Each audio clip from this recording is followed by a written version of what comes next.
Live from Denver's Cherry Creek neighborhood, you are watching the Kyle Malnati Show. We're broadcasting from Stewart Title's Cherry Creek branch, and I'm here with my good friend and client, Ralph Larson.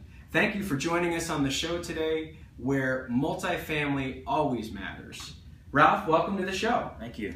Ralph is an experienced real estate investor. I have worked with Ralph since 2006, and Ralph owns a number of properties in Denver's Washington Park neighborhood, which is also the neighborhood that he lives real close by to.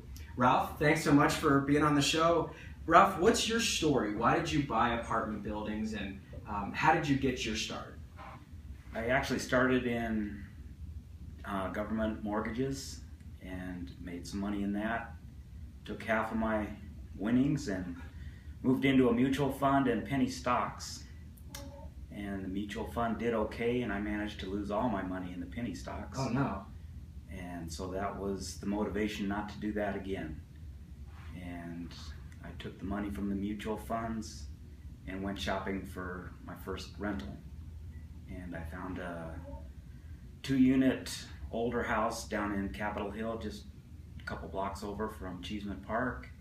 And I was dead set on it, and my mom, who was done some rentals, was definitely against it and didn't like the neighborhood and and went on a search for something better. And we found a 7-unit in Washington Park.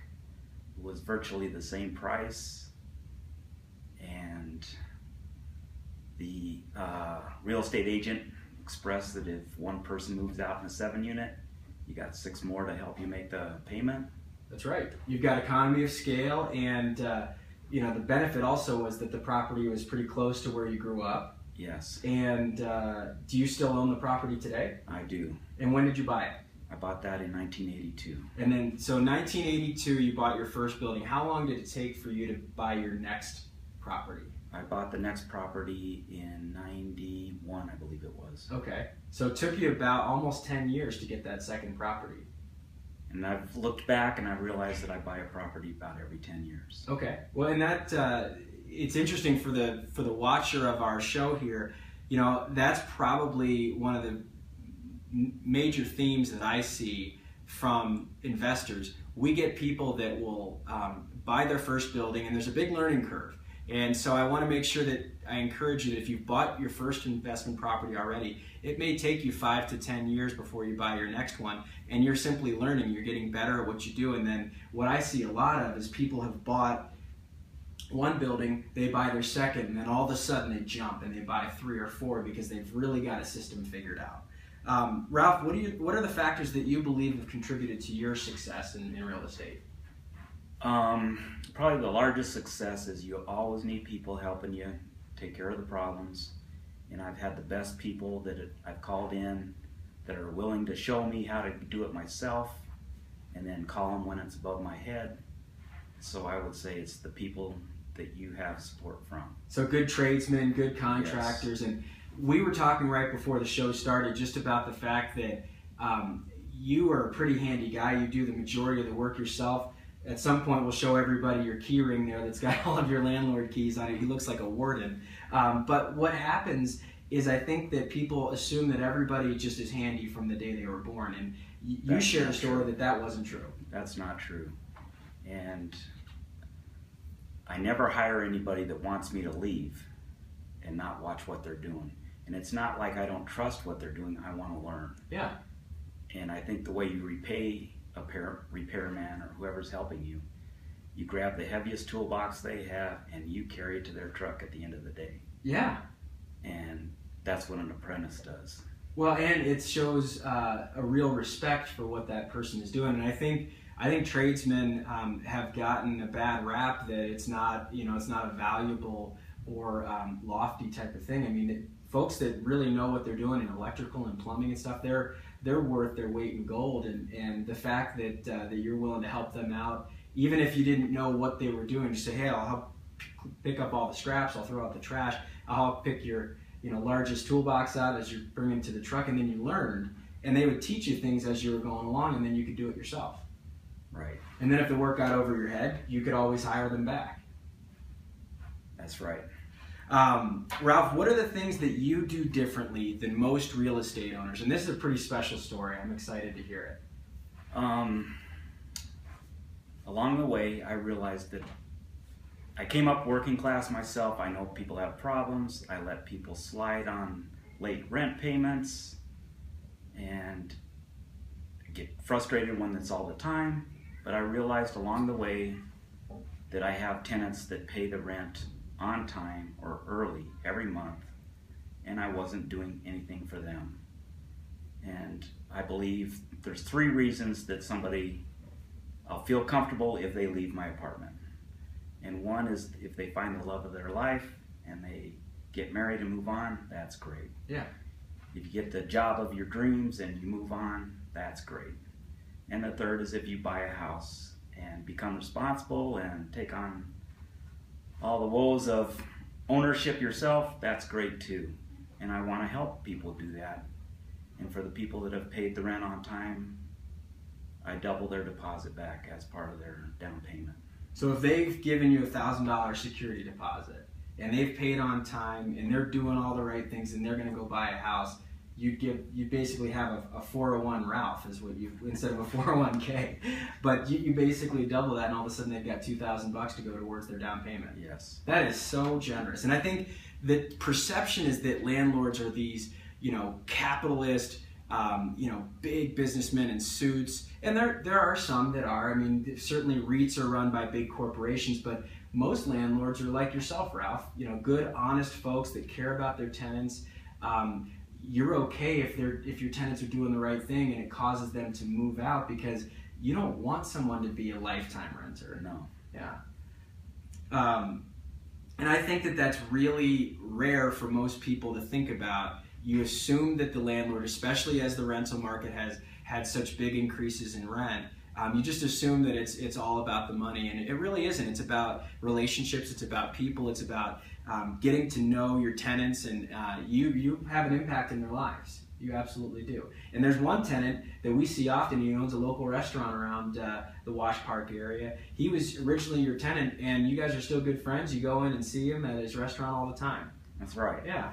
And my next thing that I always like to talk about is I believe that leaders are readers. Folks that read and are intentional about reading nonfiction books, I think that's the best way to educate yourself. And we're not talking about just your actual schooling, but making sure that you're continuing to learn new things. Ralph, what's your favorite book of all time? The book that I go back to all the time is Atlas Shrugged.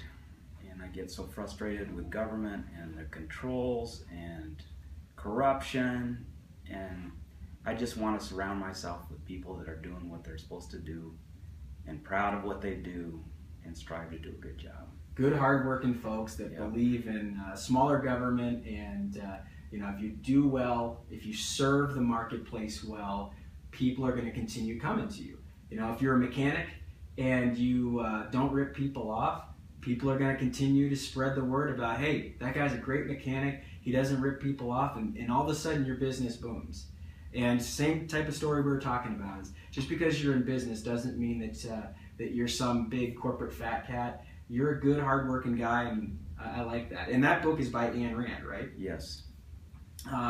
So our final question for the show is, Ralph, what advice would you give to an aspiring investor that is maybe getting their start, looking at buying their first rental property? Try to take yourself back to 1982 with the wisdom you have today, and what would you say to that person? I think you have to be ready to do a lot of work. I mean, this is your business. I assume when you start out, I didn't have the money to pay other people to do everything. I cut the grass. Cutting the grass turned into tenant relations while you're there, finding out problems that you need to take care of.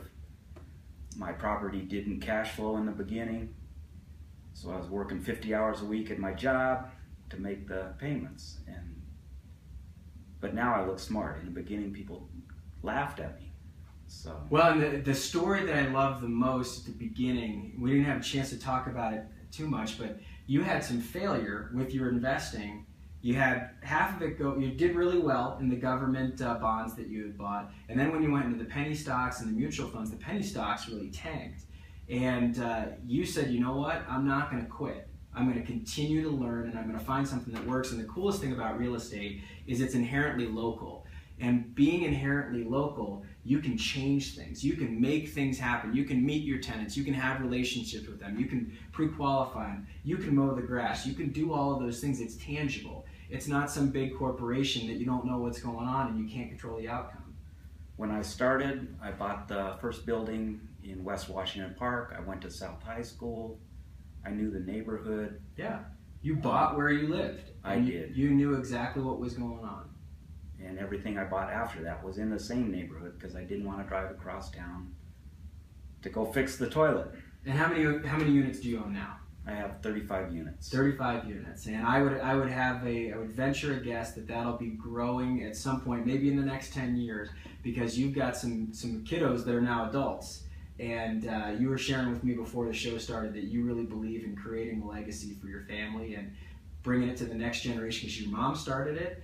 And you ended up finding out that actually your grandparents were landlords as well back in Iowa. So a very cool story, Ralph. And I've got a gift for you. I want to say thank you for being a member of our show here. Rory Vaden is my career coach and is a New York Times bestseller. And I'm giving you his first book called Take the Stairs. Rory's meant a lot to me. It's a great book just about how you take action in life. You know, life isn't about sitting around. It's like move things, make things happen. Don't take the escalator or the elevator like everybody does. Take the stairs. Do the things, take the discipline in your life, and make things happen. Ralph, I really am honored that you came on to the show. You. Most importantly, I'm honored that you're a client of mine. You and Sharon are great folks, and thank you for being You're on a the show persistent today. guy. Well, I've never been accused of being lazy. So that's true. I want to thank everybody for watching the show today. As I love to say, I will see you around the neighborhood.